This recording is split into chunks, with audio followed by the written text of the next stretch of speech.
नमस्कार दोस्तों। बीपीएससी 17वीं के एग्ज़ाम के डिले होने की संभावना है, लेकिन हम लोग अपनी तैयारी में धार देना भूलेंगे नहीं, तैयारी जारी रखेंगे लगातार। ये तो एक संभावना बताई जा रही है और लगभग संभावना है ही कि डिले हो जाए, लेकिन हम लोग तैयारी एकदम कंटिन्यू में रखेंगे, दिमाग को रिलैक्स मोड में नहीं जाने देना। हम लोग पार्ट डे चौथा चौथा दिन हम लोग का शुरू है। चौथे दिन के वीडियो को हम लोग दो पार्ट में बांट रहे हैं, क्योंकि वीडियो लंबा हो जाता है तो आप लोगों को देखने में तकलीफ होती है, कई सारे कमेंट आए। तो हम लोग क्या कर रहे हैं कि 50-50 वीडियो के दो पार्ट इसमें कर देते हैं, 50-50 क्वेश्चन के। तो ये चौथा दिन का पार्ट 1 है, जिसमें हम लोग 50 क्वेश्चन करेंगे।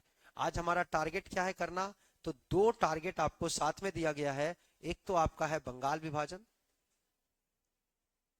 और दूसरा आप कहोगे सर बंगाल विभाजन के साथ साथ क्रांतिकारी आंदोलन भी हमारा टारगेट। क्रांतिकारी आंदोलन, देखो हम आपको थोड़ी सी बात आपको समझाना चाहते हैं ताकि आपको थोड़ा सा समझ में सही आ जाए। पढ़ना क्या है पहले ये समझिए।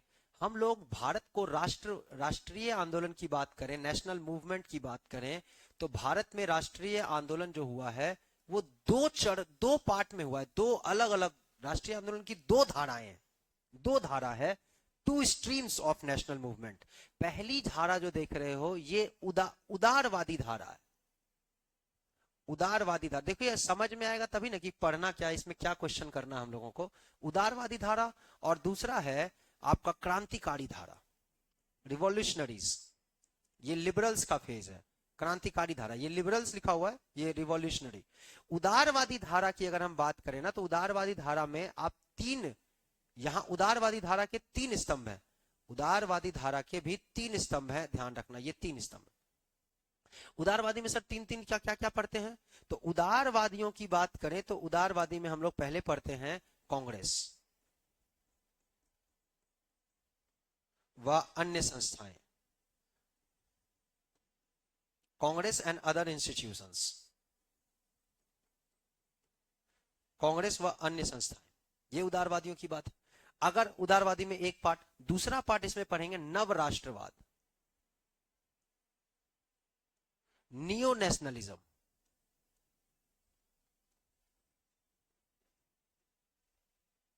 नियो नेशनलिज्म, नया राष्ट्रवाद जिसको कह सकते हैं, एक्सट्रीमिस्ट का ग्रुप जो थोड़ा सा देखते हो। और ये तीसरा हम लोग पढ़ते हैं गांधीवादी धारा, गांधीवादी धारा। यानी कुल मिला के हमने राष्ट्रीय आंदोलन को दो पार्ट में बांटा है, एक तो लिबरल्स का फेज है और एक रिवॉल्यूशनरीज का फेज है, क्रांतिकारी और उदारवादी। उदारवादी को हम लोग तीन पार्ट में बांटते हैं, कांग्रेस, नव राष्ट्रवादी और कांग्रेस तथा अन्य संस्थाओं का फेज है, नव राष्ट्रवादी चरण और गांधीवादी चरण। कांग्रेस की जो कहानी है आप 1885 से लेकर 1905 तक का काल है। नव राष्ट्रवादी जो फेज देख रहे हो 1905 से लेकर 1919 तक का काल, या 1917 तक कह लो, 1919 तक ही रखते हैं, क्योंकि फिर गांधी जी 1920 से ही फॉर्म में भारतीय स्तर पर आते हैं, पूरे देश के स्तर पर। चंपारण तो क्षेत्रीय आंदोलन था। और गांधीवादी फेज 1919 से लेकर 1947 तक हम लोग ये जानते हैं। आपके दिमाग में आना चाहिए उदारवादियों में ये चीजें हैं, ध्यान दीजिएगा, बहुत इंपॉर्टेंट, ध्यान देंगे। सॉरी, ये कैसे होगा, ध्यान देंगे, ये बात आपको समझना है। और क्रांतिकारी की अगर हम बात करें तो आप कहेंगे सर एकदम क्लियर है। क्रांतिकारियों की अगर हम बात करें तो क्रांतिकारी में दोस्तों इसको भी हम लोग दो पार्ट में बांटते हैं। भारत में क्रांतिकारी आंदोलन, भारत में क्रांतिकारी आंदोलन, और भारत से बाहर क्रांतिकारी आंदोलन। देखो एक खाका, एक सिलेबस हम बता रहे हैं आपको, कैसे हम लोगों ने मॉडर्न इंडिया को बांटा हुआ है क्रांतिकारी आंदोलन। ठीक है, भारत में बाहर, भारत से बाहर आप गदर पार्टी के बारे में पढ़ोगे, इंडिया हाउस के बारे में पढ़ोगे। मेन टारगेट है भारत में, तो भारत में आप देखोगे ना तो ये भी दो पार्ट में है, प्रथम चरण और ये द्वितीय चरण।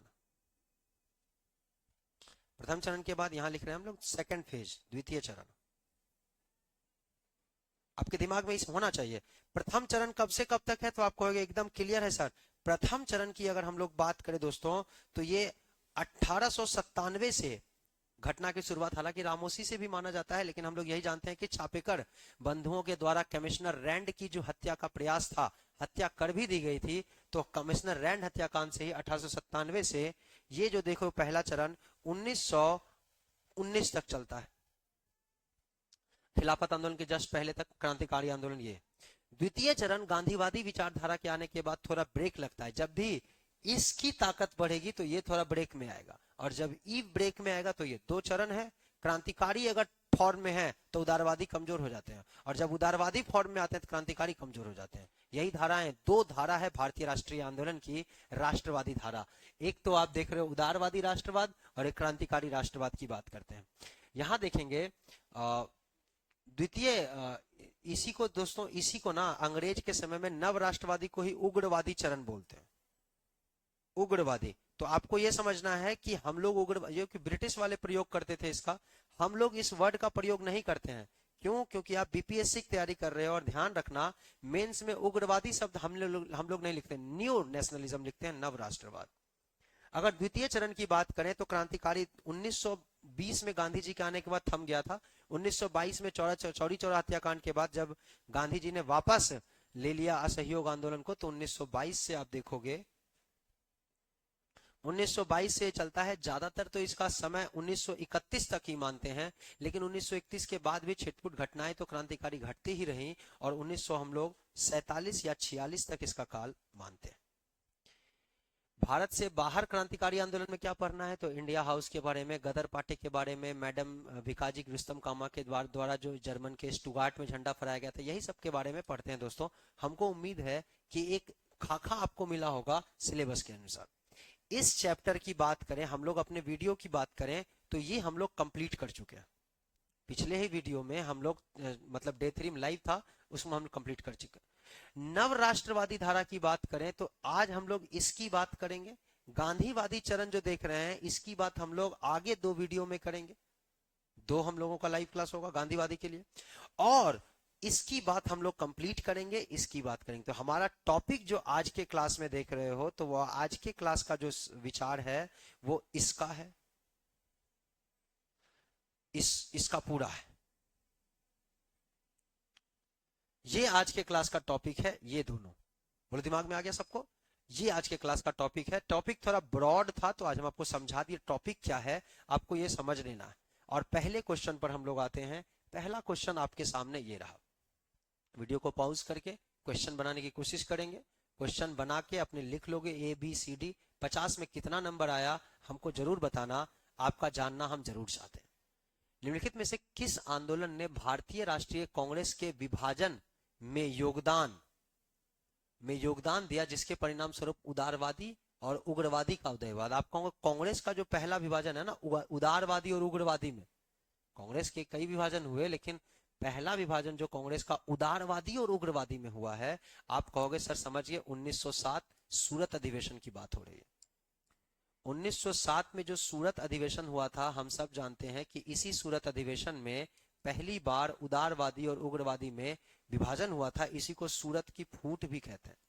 1917 में सूरत, 1907 में सूरत अधिवेशन, और 1907 में सूरत अधिवेशन की अध्यक्षता रास बिहारी घोष ने करी थी। हम लोग ये कांग्रेस का अधिवेशन में पढ़ चुके हैं। अब देखो ये सवाल यही तो पूछ रहा है कि कब ये वाला कब हुआ, तो ये आप देखोगे बंगाल स्वदेशी आंदोलन तो 1905 में, इसी को बंग भंग आंदोलन के साथ ही शुरू हुआ था, ये बंगाल विभाजन के साथ। भारत छोड़ो आंदोलन 1942 में आप जानते हो, असहयोग आंदोलन 1922 में आप जानते हैं, और सविनय अवज्ञा आंदोलन 1930 में जानते हैं। तो आप खुद ही बताओ कि इसका ये जो प्रभाव है, ये जो प्रभाव, सूरत अधिवेशन एक प्रभाव है, इसका कारण इसके बाद थोड़े होगा, इसका कारण इससे पहले ही होगा। आपसे सवाल क्या बोल रहा है कि किसने परिणाम, ये परिणाम किसके अनुसार हुआ, किसके कारण? तो आप कहोगे सर प्रभाव तो 1905 के कारण ही हुआ होगा, क्योंकि 5 में कुछ हुआ होगा तभी तो 7 में विभाजन हो गया। यानी ऑप्शन नंबर ए इसका बिल्कुल ठीक है, बिल्कुल ठीक है। बी नंबर, सरदार उधम सिंह की बात है। सरदार उधम सिंह ने किसकी हत्या की थी? हम थोड़ा यहाँ समझाना भी चाहते हैं, साथ साथ चलेंगे। आपने उम्मीद है कि आंसर बता दिया होगा। आइए, अगर हम बात करें 1919 की, तो आप कहोगे सर जलियांवाला बाग हत्याकांड। जो जलियांवाला बाग हत्याकांड हुआ था मेरे दोस्त, जलियांवाला बाग हत्याकांड जो हुआ था, जलियांवाला बाग हत्याकांड जो आप देख रहे हैं, इसमें दो लोगों का नाम आता है। एक तो गोली चलाने का आदेश किसने दिया था?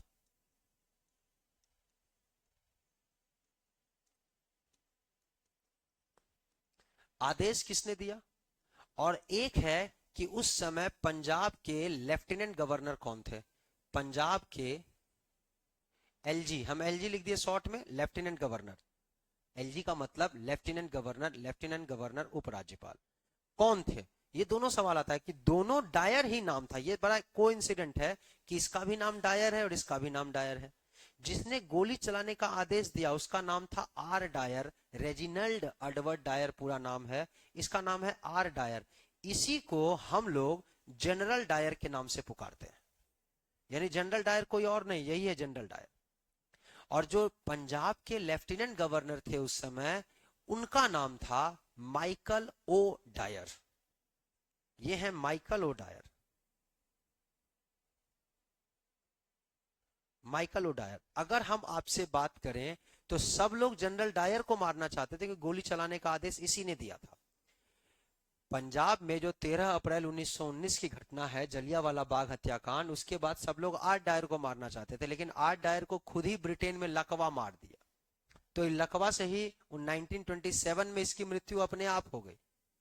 उधम सिंह ने 1940 में माइकल ओ डायर को मारा था। ये ध्यान रखना, कहानी हम डिटेल चले तो उधम सिंह ने माइकल ओ डायर को मारा था। और कब मारा था, तो मार्च 1940। ये मार्च 1940 में उधम सिंह ने इनको मारा है। तो माइकल ओ डायर को उधम सिंह ने लंदन में इनकी हत्या की थी। कैक्सटन हॉल, एक हॉल है जहां इसका भाषण होना था, लंदन में कैक्सटन हॉल है।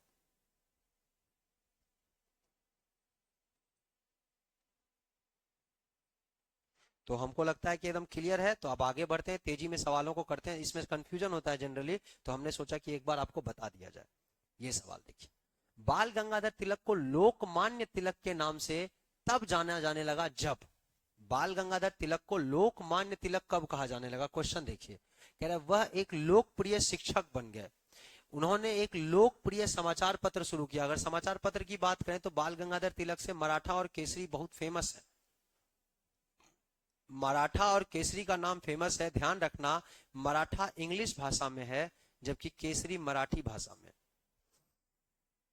ये सब आपको एकदम क्लियरली ध्यान रखना है।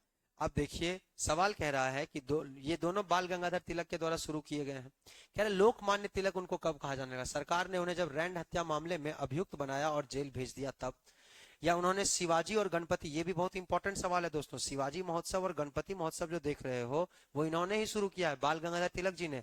गणपति महोत्सव उन्होंने 1893 में शुरू किया है और शिवाजी महोत्सव 1895 में स्टार्ट किया है। आपको ध्यान रखना है।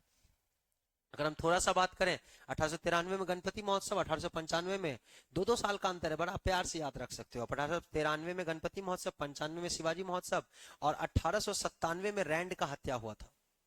ये जो यहाँ रैंड की हत्या की बात कर रही है ना, कमिश्नर रैंड, तो कमिश्नर रैंड की हत्या 1897 में यहाँ रैंड की हत्या हुई थी। रैंड हत्याकांड ये किसने किया था? रैंड हत्याकांड तो आप जानते हैं, रैंड हत्याकांड हुआ था चापेकर बंधुओं ने किया था। यहाँ पर 3 भाई थे चापेकर बंधु। हम कहानी नहीं सुना रहे क्योंकि टाइम ज्यादा नहीं है, हम लोग तो सिर्फ सवाल कर रहे हैं, कहानी तो आप जानते ही होंगे। तो चापेकर बंधुओं के द्वारा जो हत्या किया गया था कमिश्नर रैंड का, हुआ क्या था कि चापेकर बंधु को जब पकड़ा गया तो इन्होंने कहा कि हम बाल गंगाधर तिलक जी के द्वारा मराठा केसरी में, केसरी पत्रिका, सॉरी, केसरी पत्रिका में जो लेख लिखा था उन्होंने गीता पर, गीता के लाइंस भी कोट किए थे उन्होंने, तो ये लोगों ने कहा कि हम मोटिवेट हो गए उससे और इसीलिए हम कमिश्नर रैंड की हत्या की, एकदम बिल्कुल ठीक काम किया। इसीलिए बाल गंगाधर तिलक को रैंड हत्याकांड में अभियुक्त बनाया गया और 6 साल की जेल दी गई थी मांडले में। बाल गंगाधर तिलक को 6 वर्ष की जेल हुई थी मांडले जेल में। देखो, सब सही है, ये चारों कथन सही है, लेकिन क्वेश्चन क्या करें, लोकमान्य तिलक की उपाधि, तो लोकमान्य तिलक की उपाधि इसके बाद मिला है। तिलक जी के बारे में ये चारों कथन सही है, लेकिन आपसे तिलक जी के बारे में नहीं पूछ रहा। तिलक जी को लोकमान्य तिलक कब कहा जाने लगा? जब ये इस केस में जेल गए तो इनका नाम लोकमान्य तिलक हो गया। आइए सवाल आगे बढ़ते हैं। इस सवाल का आंसर आप तुरंत कॉपी में लिखिए, हम देखते हैं। 1904 में अभिनव भारत सोसाइटी की स्थापना किसने की? ये बीपीएससी का फेवरेट सवाल है। बीपीएससी में ये सवाल 1-2 बार नहीं, कई बार आ चुका है। तो बीपीएससी का ये सवाल फेवरेट, हम इतना आसान लेते नहीं, लेकिन बीपीएससी में बहुत बार आया है, तो आपको ध्यान होना चाहिए। देखो, 1899 की बात, 1899 में मित्र मेला एक संगठन बना था महाराष्ट्र में। मित्र मेला। इसी का नाम 1904 में बदलकर कर दिया गया अभिनव भारत। इंग्लिश में भी अभिनव भारत ही कहते हैं, संगठन का नाम है तो नाम थोड़ी चेंज करोगे। अभिनव भारत इसका नाम कर दिया गया 1904 में।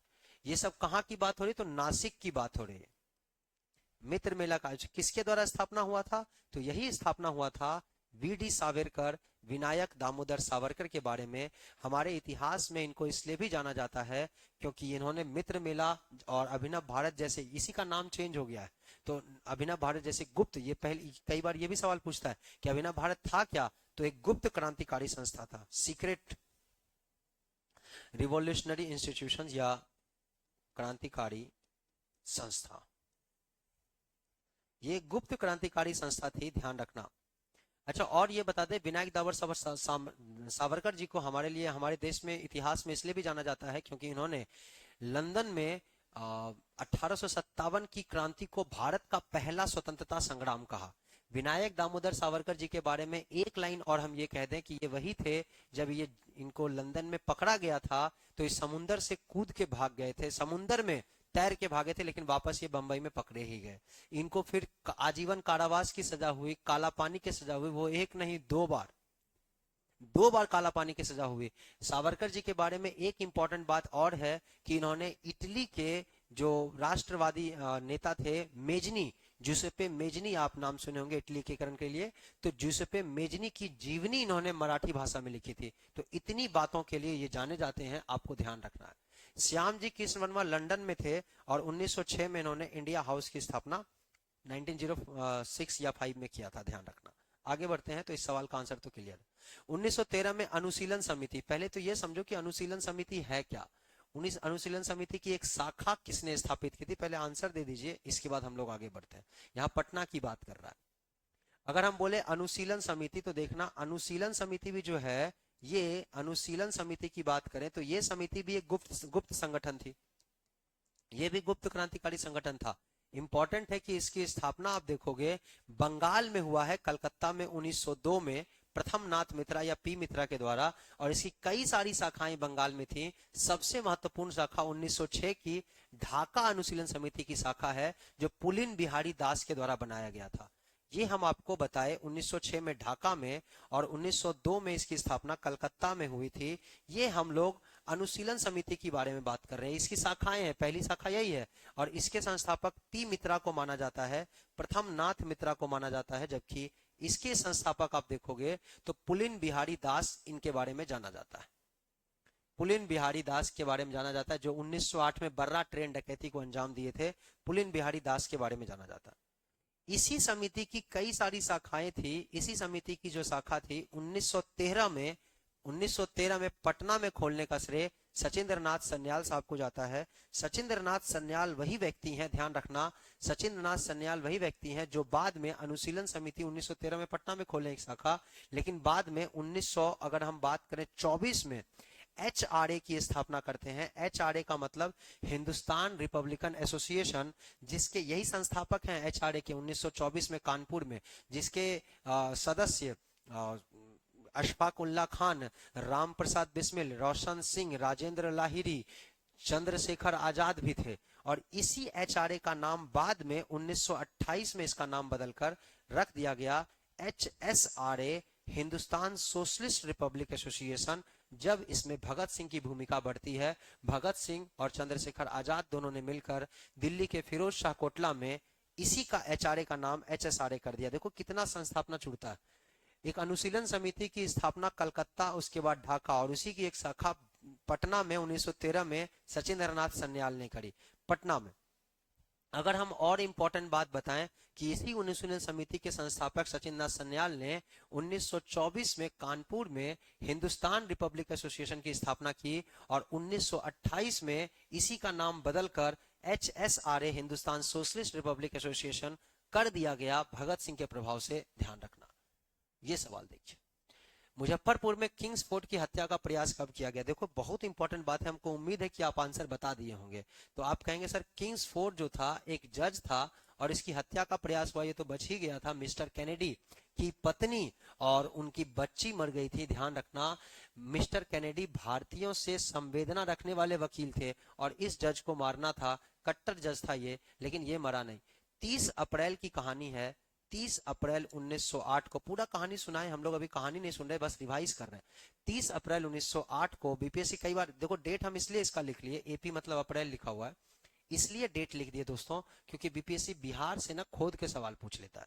तो अगर हम बोलें कि ये क्या है, तो मुजफ्फरपुर में बम कांड हुआ था, मुजफ्फरपुर, ये मुजफ्फरपुर की बात है।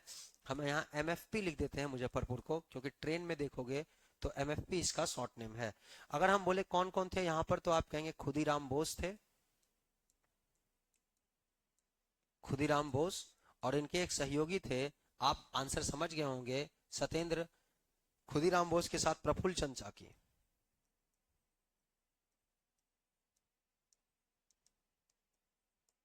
ये भी बीपीएससी में एक बार सवाल पूछा हुआ है कि प्रफुल्ल चंद्र चाकी को फांसी हुई थी कि खुदीराम बोस को। तो ध्यान रखना, दोनों पकड़े गए थे। खुदीराम बोस मुजफ्फरपुर में बम फोड़ने के बाद पैदल ही चल दिए, पटरी पटरी पटरी पटरी पटरी पटरी पैदल चल, पूसा में जाके ये पकड़ा गए, और पूसा में जाके ये पकड़ा गए तो 11 अगस्त की बात, 11 अगस्त 1908 को इनको फांसी दे दी गई थी। खुदीराम बोस के बारे में कहानी भी आप जानते हो कि इनके जो पिताजी थे, उनको पहले से 2 बेटे थे, लेकिन दोनों की बीमारी से मृत्यु हो गई थी। जब ये पैदा हुए थे तो इनको खुदी के बदले में, ये पूरा कहानी हम चले हैं, आप जानते हो कि इनकी बहन ने ही पहले इनको कहा कि आप हमको दे दीजिए ये बेटा। ये एक टोटका था कि चावल, थोड़ा सा टूटा हुआ चावल, बंगाल में टूटे हुए या बिहार में भी टूटे हुए चावल को खुद्दी बोलते हैं, तो तभी से इनका नाम खुद्दीराम बोस हो गया। तो ये फांसी हुई इनको 11 अगस्त को, और इन्होंने तो आत्महत्या कर ली थी। डर से नहीं आत्महत्या करी थी, ग्लानि हो गया था आत्महत्या करने का कि मिस्टर कैनेडी की पत्नी और बेटी मर गए। तो आंसर इसका 1908 होगा। हम लोग आप तेजी में करते हैं, ज्यादा टाइम ना लगाते हुए। कर्नल वाइली की हत्या के लिए किसने किसे फांसी दी गई थी? कर्नल वाइली आप जानते हैं पहले कौन थे? कर्नल वाई एक ब्रिटिश अधिकारी था जो लंदन में रहता था। पहली बात तो ये हो गया कि ब्रिटिश अधिकारी था लंदन का, और लंदन में ही ये बाद में, पहले तो ब्रिटिश अधिकारी था, बाद में भारत सचिव का सलाहकार था। भारत सचिव जो एसओएस का पोस्ट होता था लंदन में, उसका सलाहकार, भारत सचिव का सलाहकार नियुक्त हुआ था ये, भारत सचिव का सलाहकार। और इसी की सलाह से आप जानते हो 1909 का मार्ले मिंटो सुधार आया था भारत में। मार्ले मिंटो सुधार, जी हाँ, ये वही सुधार है जिसको गांधी जी ने कहा कि इस सुधार ने हमारा सत्यानाश कर दिया। मार्ले मिंटो सुधार, ये जो देख रहे हो, मार्ले मिंटो रिफॉर्म, 1909 का जो एक्ट आया था मार्ले मिंटो, और इसी एक्ट का इसमें जो भारत सचिव होते हैं वो पहले वाले होते हैं, और बाद में जो दूसरा देख रहे हो मिंटो, ये तो वायसराय था भारत का। तो लॉर्ड, ये जो मिंटो तो वायसराय थे, मॉर्ले जो देख रहे हैं, मॉर्ले के सलाहकार थे कर्नल वाइली। और इनको शक ये हुआ, किसको? तो आप कहेंगे सर मदन लाल धिंगरा जी, जो कि इंडिया हाउस के सदस्य, देखो इंडिया हाउस के सदस्य मदन लाल धिंगरा भी है, विनायक सावरकर भी है, इंडिया हाउस के संस्थापक श्यामजी कृष्ण वर्मा। तो इंडिया हाउस के सदस्य मदन लाल धिंगरा, इनको ये एहसास हुआ कि ये जो भारत सचिव का जो सलाहकार, मार्ले का जो सलाहकार है कर्नल वाइली, इसी कर्नल वाइली के इसकी सलाह पर भारत में मार्ले मिंटो सुधार आया। और इसके तहत जो देख रहे हो, भारत का सत्यानाश करने के लिए पृथक निर्वाचन की व्यवस्था, सेपरेट इलेक्टोरेट की जो व्यवस्था हुई थी, वो इसी के समय हुई थी दोस्तों।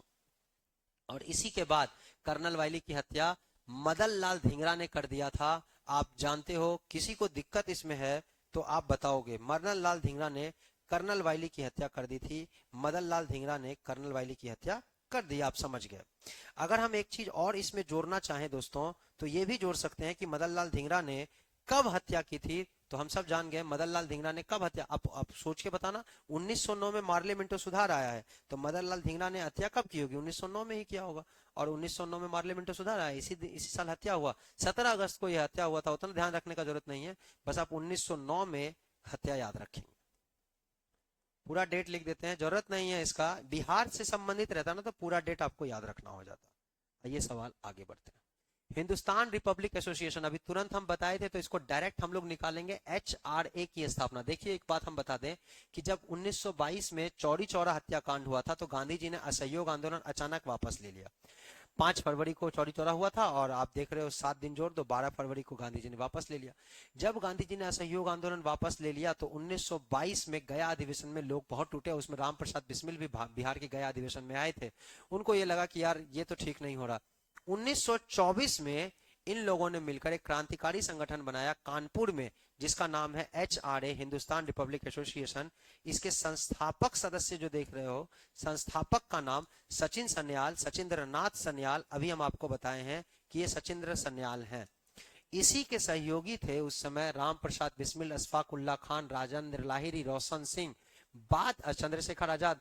बाद में जाकर 1926 के बाद 1927-28 में जाकर भगत सिंह जुड़ते हैं। तो इस सवाल का आंसर, स्थापना किस वर्ष हुआ है? तो 24 में हुआ है। सवाल तो इजी था, आप बोलो समझ पाए हो क्या?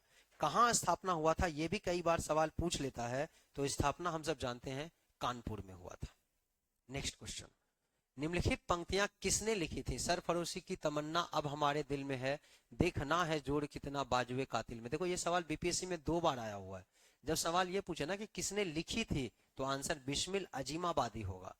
किसने प्रसिद्ध की थी, तो राम प्रसाद बिस्मिल होगा। देखो ये इतना सवाल इंपॉर्टेंट है कि 2 बार सवाल पूछ लिया।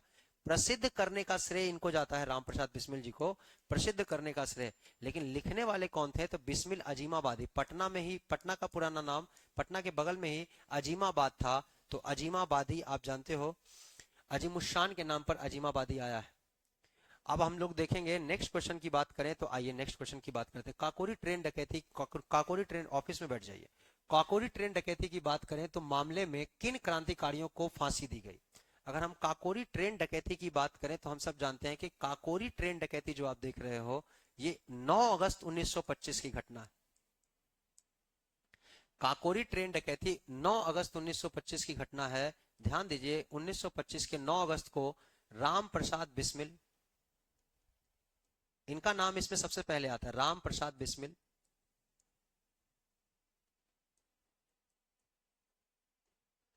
अशफाक उल्ला खान। यहां से एक सवाल ये भी पूछा गया है, हालांकि इस तरह के सवाल पूछे नहीं जाने चाहिए, लेकिन ये पूछा भी गया है सवाल। ध्यान रखना कि सबसे पहले रिकॉर्डेड मुस्लिम कौन थे जिनको फांसी दी गई अंग्रेजों के द्वारा? तो अशफाक उल्ला खान उनका आंसर होगा, अशफाक उल्ला खान। हम सब जानते हैं, ज्यादा हम लोग दिमाग लगा नहीं रहे हैं कि हम लोग टेस्ट सॉल्व करते हैं। राम प्रसाद बिस्मिल, अशफाक उल्ला खान, राजेंद्र लाहिरी को भी देखो, 4 व्यक्ति का नाम तो याद होना ही चाहिए, बाकी कई सारे व्यक्ति थे। राजेंद्र लाहिरी, राजेंद्र दोस्तों यहाँ लाहिरी, और रोशन सिंह, इनका नाम तो याद होना चाहिए क्योंकि इन चारों को फांसी हुई है। इन चारों को फांसी हुई है, तो इन चारों का नाम याद होना चाहिए। इस सवाल में देखिए क्या कह रहा है, मामलों में क्रांतिकारी को फांसी दी गई। तो राम प्रसाद बिस्मिल और अशफाक उल्ला खान को तो दी गई थी। वीर सावरकर इसमें क्या नहीं थे। सूर्यसेन तो 1930 से घटना संबंधित है। रोशन सिंह है, लेकिन इकबाल को फांसी नहीं हुई है। इकबाल तो पाकिस्तान की मांग करने वाले थे। ध्यान रखना, आगे बढ़ते हैं। इकबाल वही हैं जिन्होंने कहा है कि सारे जहां से अच्छा हिंदुस्तान हमारा। आगे आइए, नेक्स्ट सवाल की बात करें तो निम्नलिखित में से कौन काकोरी ट्रेन डकैती मामले से जुड़ा नहीं था? देखो ये सवाल बीपीएससी में आप देखोगे तो बीपीएससी में ये सवाल आया हुआ है एक बार। सवाल कह रहा है कि कौन काकोरी ट्रेन डकैती से जुड़ा नहीं था। तो आप काकोरी ट्रेन डकैती से कौन नहीं जुड़ा था, तो अभी आपको हम बताए कि 4 नाम याद रखोगे ना तो क्लियर हो जाएगा। अशफाक उल्ला खान, राम प्रसाद बिस्मिल, रोशन सिंह। अमीर चंद्र का नाम इससे नहीं जुड़ता, तो अमीर चंद्र इसका आंसर सही हो जाएगा। नेक्स्ट की बात करें, अगले सवाल पर हम लोग आते हैं। चटगांव शस्त्रागार धावा। देखो इसको एक बार बढ़िया से आप देखेंगे। चटगांव शस्त्रागार धावा की बात करते हैं। चटगांव शस्त्रागार पर छापे की योजना बनाई गई थी। चटगांव शस्त्रागार पर छापे की योजना कब बनाई गई थी, क्या बता दें? अच्छा सुनिए, इसके बारे में हम बताना क्या भूल गए कि अमीर, ठीक तो है, इसमें सही है, इसमें क्या दिक्कत है? अच्छा अमीर चंद नहीं भाई, अमीर चंद काकोरी ट्रेन डकैती संबंधित नहीं थे। अमीर चंद का संबंध लाहौर या दिल्ली षड्यंत्र से आप इसको कह सकते हो, दिल्ली षड्यंत्र। दिल्ली में जब हार्डिंग पर बम फेंका गया ना, तो उसमें अमीर चंद थे, दिल्ली षड्यंत्र। सही है, आप एकदम टेंशन मत लीजिए, सही है, एकदम ठीक बताया गया आपको, कोई दिक्कत नहीं। चटगांव शस्त्रागार पर छापे की योजना बनाई गई थी। चटगांव शस्त्रागार पर छापे की योजना कब बनाई गई थी? हम सब जानते हैं चटगांव कहाँ है, एक बंदरगाह है। इससे 2 सवाल पूछा जाता है। पुर्तगाली इसी बंदरगाह को महान बंदरगाह कहता था। पुर्तगाली इस बंदरगाह को महान बंदरगाह कहते थे। चटगांव आज कहाँ है? बांग्लादेश में। चटगांव पोर्ट आज बांग्लादेश में पड़ता है, ध्यान दीजिएगा। चटगांव में अगर हम बात करें तो आप जानते हो सूर्य सेन की बात आती है। सूर्य सेन एक टीचर थे और इनको मास्टर दा के नाम से सब लोग जानते थे। बंगाल में दादा बोल देते हैं भाई को, बड़े भाई को, तो सूर्य सेन मास्टर दा के नाम से जानते थे। और आप जानते हो सूर्य सेन 1930 की बात हो रही है। 1930 में सविनय अवज्ञा आंदोलन के समय शस्त्रागार पर जो छापा मारा, चटगांव में एक शस्त्रागार था आर्मरी, जिसको कि लूट लिया था, लेकिन कुछ मिला नहीं था उससे, तो इनसे संबंधित कौन है? सूर्य सेन। तो सूर्य सेन इससे सही से संबंधित है, आपको ये ध्यान रखना है। 1934 में सूर्य सेन जी को फांसी दिया गया था। सूर्य सेन जी को जो फांसी दे दिया गया, ये 1934 में फांसी दे दिया गया था, ध्यान रखना। बताइए क्या किसी को दिक्कत है? 1934 में इनको फांसी दे दिया गया था। आप जानते हैं राष्ट्रीय युवा दिवस मनाते हैं, 12 जनवरी को इनको फांसी हुई थी। नेक्स्ट क्वेश्चन की बात करें, निष्क्रिय प्रतिरोध का सिद्धांत किसने प्रतिपादित किया? देखो ये सवाल कई बार एग्जाम में पूछता है। निष्क्रिय प्रतिरोध, जब निष्क्रिय प्रतिरोध को अंग्रेजी में क्या बोलते हैं? Passive resistance. पैसिव रेजिस्टेंस, और आपको बहुत बढ़िया से पैसिव रेजिस्टेंस के बारे में, सत्याग्रह के बारे में हम आपको पढ़ाएं, और आपको एकदम कंप्लीटली ध्यान रखना है कि इस पर एक व्यक्ति का नाम जाएगा। भारत में निष्क्रिय प्रतिरोध, तो अरबिंदो घोष की बात आती है, जो ये कहते थे कि स्वदेशी अपनाओ, बहिष्कार अपनाओ, यही निष्क्रिय प्रतिरोध है, ध्यान रखना। नेक्स्ट बात, मैडम भिखाजी कामा ने भारत का स्वतंत्रता तिरंगा झंडा कहां फहराया था? उम्मीद है 1907 के जर्मनी के स्टुटगार्ट का शहर का बात आप नहीं भूले होंगे। ये जर्मनी 1907 की बात है। नेक्स्ट सवाल पर आते हैं। ये सवाल तो इजी था। लंदन में इंडिया हाउस के संस्थापक, हम बार बार ही कह रहे हैं आपसे, आप ही इस सवाल का उत्तर बता दो। शुरू से तो हमको लगता है यही हम बता रहे हैं आपको। लंदन में इंडिया हाउस की स्थापना कौन किए थे? लंदन में इंडिया हाउस की स्थापना कौन किए थे? बताइए आप। बहुत बढ़िया, लंदन में इंडिया हाउस की स्थापना आपने बहुत सही किया होगा। श्याम जी कृष्ण वर्मा लंदन में इंडिया हाउस की स्थापना 1905 में किए थे, जिस साल बंगाल का विभाजन हुआ था। क्या दिक्कत? सही है, आप बार बार सही है भाई, ये सही है। स्टुटगार्ट जर्मनी 1907, 22 अगस्त है यार, 22 अगस्त 1907 को मैडम भिखाजी कामा ने भारत का स्वतंत्र, इसको इनको भारतीय स्वतंत्रता की जननी भी कहते हैं।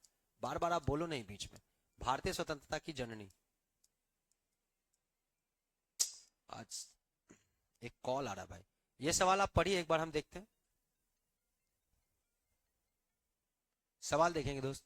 क्वेश्चन कह रहा है कि किस दौरान राजा महेंद्र प्रताप के नेतृत्व में अंतरिम सरकार की स्थापना जर्मनी के सहयोग से काबुल में की गई थी? ये राजा महेंद्र प्रताप खुद राष्ट्रपति बने थे, और आपको याद है इनके प्रधानमंत्री कौन थे? बरकतुल्ला।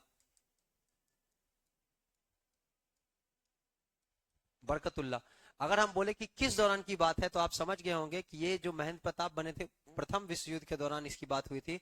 गदर आंदोलन के दौरान भी जोड़ा जा सकता है इसको, इसीलिए इस सवाल को बहुत गंभीरता से आप देखोगे। गदर आंदोलन के दौरान, मार मत देना, गदर आंदोलन से ये प्रेरित थे जरूर। गदर आंदोलन की शुरुआत तो 1913 में ही हुई है।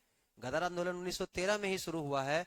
प्रथम विश्व युद्ध 1914 से 1918 तक चला है, और हम सब जानते हैं कि इसी दौरान काबुल में, इसको तो रशिया ने, रूस ने मान्यता भी दे दिया कि भारत का अंतरिम सरकार है ये। जर्मनी के सहयोग से इन्होंने स्थापना किया था। ये कब स्थापित हुआ था दोस्तों? तो स्थापना जो किया गया था ये 1915 की बात। तो एकदम कंफ्यूज मत करना, वहां लड़का एकदम गदर आंदोलन प्रेरित, गदर आंदोलन से संबंधित थे, ये प्रेरित थे गदर आंदोलन से। लेकिन प्रथम विश्व युद्ध 1914 से 1918 के दौरान हुआ है, और 1915 में इन्होंने अंतरिम सरकार की गठन किया था। गदर पार्टी के संबंध में निम्नलिखित कथन पर विचार करिए। इसकी स्थापना 1913 में हुई थी। इसकी स्थापना लाला हरदयाल ने की थी। इसका मुख्यालय सैन फ्रांसिस्को अमेरिका में था। उनकी योजनाओं को प्रथम विश्व युद्ध और कामागाटा मारू इंसिडेंट यानी घटना को प्रोत्साहन मिला। निम्नलिखित कथन पर विचार करिए। सही कथन 1 और 2 केवल 2 और 3, 1 2 3 4 केवल 1। आसान सवाल है, आप इस सवाल का आंसर आप दे दिए होंगे, मेरे हिसाब से एकदम सही उत्तर आप दे दिए होंगे। आप कहेंगे एकदम क्लियर है सर।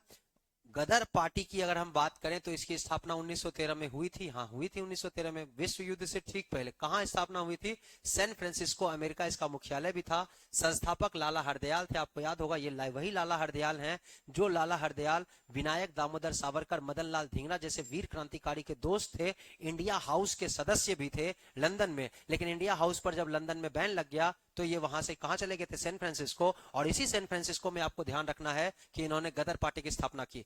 इनकी योजनाओं को प्रथम विश्व युद्ध और कामागाटो मारू इंसिडेंट से जोड़ा जाता है, तो चारों ही सही है। इस सवाल का आंसर 1 2 3 4 होगा। प्रथम विश्व युद्ध की दौरान ही ये योजना बनाते थे। ये कहते थे कि अंग्रेजों के लिए कोई आपत्ति है तो भारतीयों के लिए वो अपॉर्चुनिटी है, वो एक मौका है अंग्रेजों से आजाद होने का। नेक्स्ट सवाल देखते हैं हम लोग, कामागाटा मारू क्या था। तो ये सवाल तो आया हुआ सवाल है एग्जाम का, डायरेक्ट वहीं से है। कामागाटा मारू क्या था, तो आप कहेंगे सर ताइवान स्थित एक राजनीतिक पार्टी, नहीं। चीन के किसानों के, नहीं। ये सब क्या है, कामागाटा मारू कनाडा की यात्रा पर जाने वाला एक नौसैनिक जहाज था। हम सब जानते हैं कि इस नौसैनिक जहाज को बाबा गुरुदत्ता सिंह ने हायर किया था जापान का। जहाज किसका था, कनाडा की यात्रा पर तो जाना था, लेकिन जापान का जहाज था, ये जापान का जहाज था। और इसको भाड़े पर यानी किराए पर लिया था किसने, तो बाबा गुरुदत्त सिंह ने। और इसके बारे में कहानी हम लोग पूरा जानते हैं, तो अभी इसके बारे में बोलने की बहुत ज्यादा टाइम नहीं है। Madam Bhikaji Cama, M Barkatullah, V S Iyer और एम एन रॉय ने क्या समानताएं थी।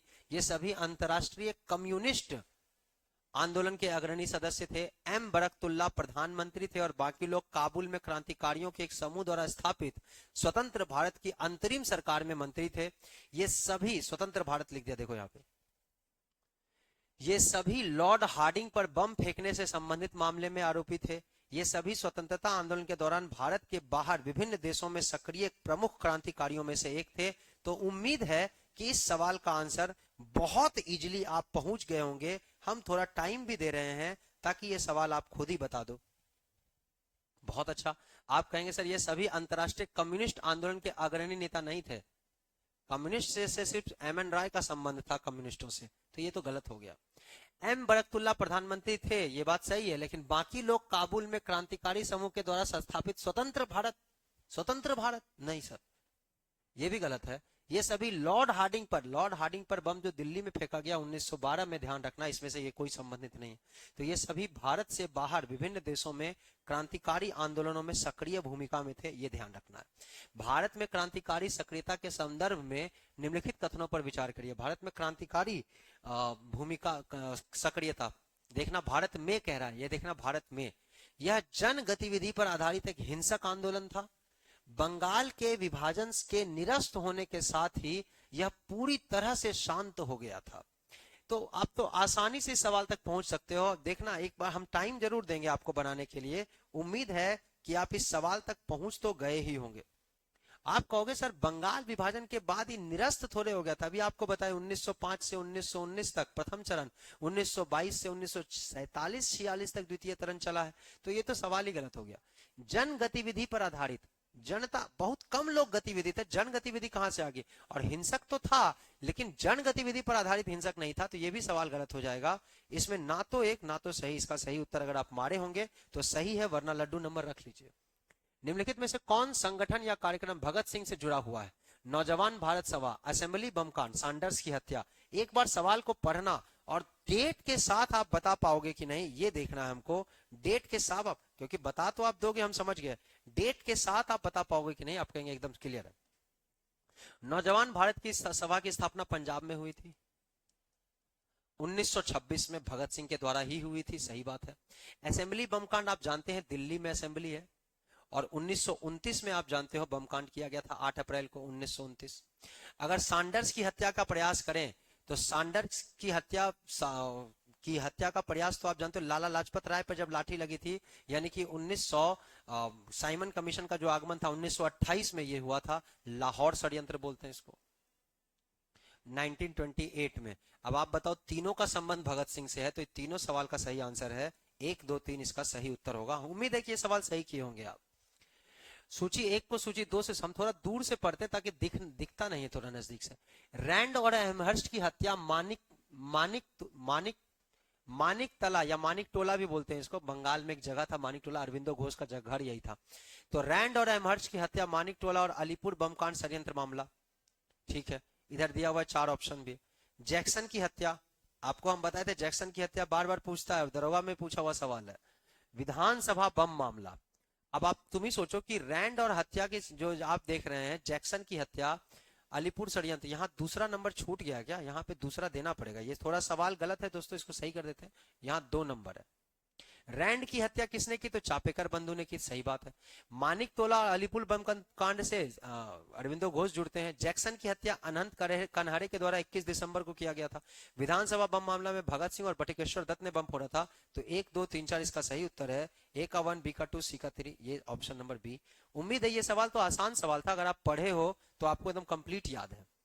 नीचे दिए गए कोड का उपयोग करके भारतीय क्रांतिकारी संगठनों की स्थापना का सही कालानुक्रम तय करना है आपको। तो आप समझ गए अभिनव भारत की स्थापना कब हुई थी? 1904 में। पहले 1899 में ये मित्र मेला था। इंडिया होम रूल सोसाइटी जो 1905 में लंदन में हुआ है, आप ये समझते हो। गदर पार्टी सैन फ्रांसिस्को 1913 में स्थापित हुआ था, क्या आप नहीं जानते हो क्या? भारतीय स्वतंत्रता लीग और सरकार की बात करें तो सरकार जो काबुल में बना था वो तो 1915 में बना था, अभी तुरंत बताया था आपको हमने। तो 4 5 13 15 ABCD 1 2 3 4 इसका सही है ऑप्शन नंबर ए।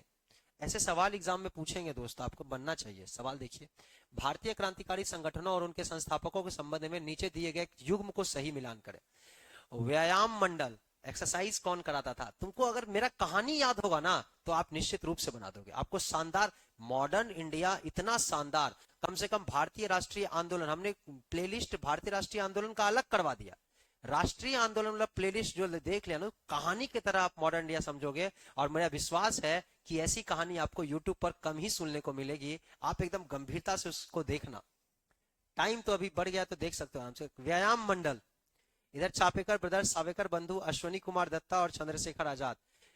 सवाल कह रहा है कितने युग्म सही हैं, ये आपसे पूछ रहा है। व्यायाम मंडल क्या चापेकर ब्रदर्स से संबंधित था? मित्र मेला सावरकर बंधु, दोस्त 2 भाई थे ना, गणेश वासुदेव सावरकर और विनायक दामोदर सावरकर। गणेश दामोदर सावरकर और विनायक दामोदर सावरकर। स्वदेश बांधव समिति अश्वनी कुमार दत्ता, या HSRA चंद्रशेखर आजाद? HSRA है, HRA नहीं है, ध्यान रखना, HSRA है। बताओ जरा, ये सवाल का आंसर आपको बताना होगा, बताइए। उम्मीद है दोस्तों कि आप इस सवाल का सही उत्तर निकाल पाए होंगे। आप कहे होंगे बिल्कुल ठीक है सर, बिल्कुल ठीक है। क्या व्यायाम मंडल का संबंध चापेकर बंधु से था? एकदम सही बात है, व्यायाम मंडल चापेकर बंधु से ही संबंधित था और वहीं से इनको प्रेरणा मिली थी केसरी पत्रिका पढ़ने के बाद। मित्र मेला का संबंध तो सावरकर बंधु से है, अभी तुरंत बताया अभी था हमने आपको। स्वदेश बांधव समिति अश्वनी कुमार दत्त एकदम सही है, और HSRA चंद्रशेखर आजाद इनसे जुड़े हुए थे। तो कौन सा उत्तर सही होगा? चारों युग्म सही सुमेलित हैं, सभी 1 2 3 4 सही सुमेलित हैं, ध्यान रखना। अलीपुर बम षड्यंत्र केस 1908 के संबंध में निम्नलिखित कथनों पर विचार करिए, आपसे पूछ रहा है। अलीपुर के बारे में आपसे पूछ रहा है, अलीपुर के बारे में आपसे पूछ रहा है। सवाल क्या कह रहा है? बम फेंकने वाले क्रांतिकारी प्रफुल्ल चाकी और अरविंद घोष थे।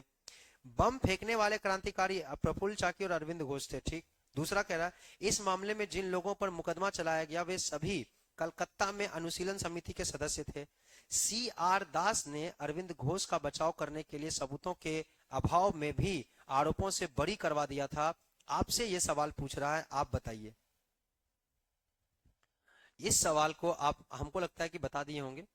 देखिए, अगर हम आपसे बात करें बम फेंकने वाले क्रांतिकारी में प्रफुल्ल चाकी और अरविंद घोष तो बम नहीं फेंके। अरविंद घोष तो निष्क्रिय प्रतिरोध करने वाले हैं, तो अरविंद घोष बम नहीं फेंके थे, इसीलिए शायद CR दास इनको बचा भी पाए थे।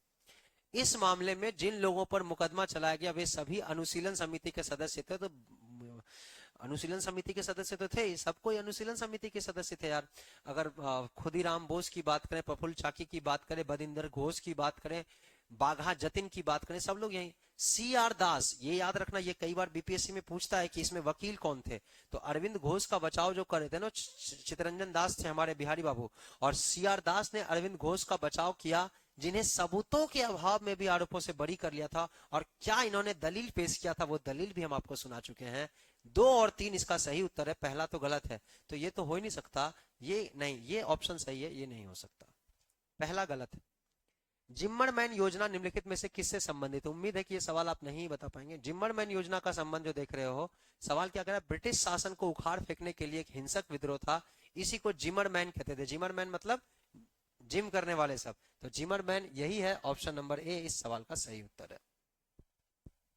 आइए, पत्र पत्रिकाओं को थोड़ा मिलान करना है, आइए मिलान करते हैं। युग्मों को सही विचार करें, कि कह रहा है निम्नलिखित युग्मों पर विचार करें, कर लेते विचार। कह रहा है कौन सा युग्म सही सुमेलित है, आपसे पूछ रहा है। सही कौन सा योग है देख लीजिए। सत्य के साथ मेरे प्रयोग की कहानी, the story of my experiments with truth, ये महात्मा गांधी जी की पुस्तक है, एकदम सही बात है, ये तो ठीक है। युगांतर, बरिंद्र घोष, आप जानते हैं युगांतर पत्रिका, युगांतर पार्टी, सब बताया हुआ है। भारत माता, अजीत सिंह। आप बताइए कौन सा सही सुमेलित है? क्या अजीत सिंह भारत माता आप समझ पाए हो क्या? जल्दी बताइए। बहुत अच्छा, हमको उम्मीद है। बरिंद्र कुमार घोष है ये, बरिंद्र घोष अरविंदो घोष के बड़े भाई थे, सॉरी अरविंदो घोष के छोटे भाई थे, अरविंद घोष ही बड़े थे। अरविंद घोष लंदन गए थे पढ़ने के लिए। 1 2 3 इसका तीनों सही उत्तर है, ऑप्शन नंबर डी। निम्नलिखित में से किस क्रांतिकारी समूह ने 12 डकैती, 12 डकैती नहीं है, बर्रा डकैती है, ये थोड़ा सा गलत लिखा गया, ये बर्रा ट्रेन डकैती है, तो इसको सुधार लेंगे। बर्रा ट्रेन डकैती का आयोजन किया था ढाका अनुच्छेद समिति, जुगांतर, रामोसी किसान बल ढाका। अरे देखो, रामोसी तो महाराष्ट्र से संबंधित है, ये तो गलत ही हो जाएगा, बंगाल में बर्रा है। जुगांतर समूह, अभिनव भारत। अब आपको हम चुनने के लिए समय दे रहे हैं, आप चुन के उत्तर बताएं। बहुत बढ़िया, आप हमको समझ में आ गया कि आप एकदम ठीक किए हो। आज थोड़ा लाइव नहीं हो पाए, हमको अचानक कहीं निकलना पड़ गया था, I am out of station today, तो आज हमने आपको वीडियो फॉर्म में, क्योंकि क्लास चलते रहना चाहिए, संडे को वैसे ही ऑफ हो जाता है हम लोगों का, ध्यान दीजिए। तो जुगांतर समूह नहीं है, अभिनव भारत नहीं, ढाका अनुसंधान थे। आपको हम बताए थे, जब हम ढाका के बारे में बता रहे थे 1906, पुलिन बिहारी दास, तो उसी टाइम हम आपको बोले थे कि बर्रा ट्रेन डकैती को अंजाम देने वाले ढाका अनुसंधान समिति। बर्रा ट्रेन डकैती कब हुई थी? तो 1907 में हुई थी, शायद 7 ही में हुई थी।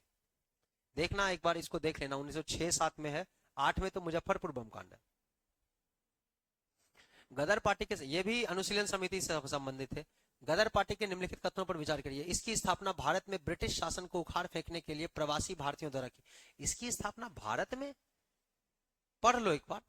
प्रथम विश्व युद्ध के फैलने से गदर नेताओं को अंग्रेजों के खिलाफ हिंसक मामला करने के लिए प्रोत्साहित किया।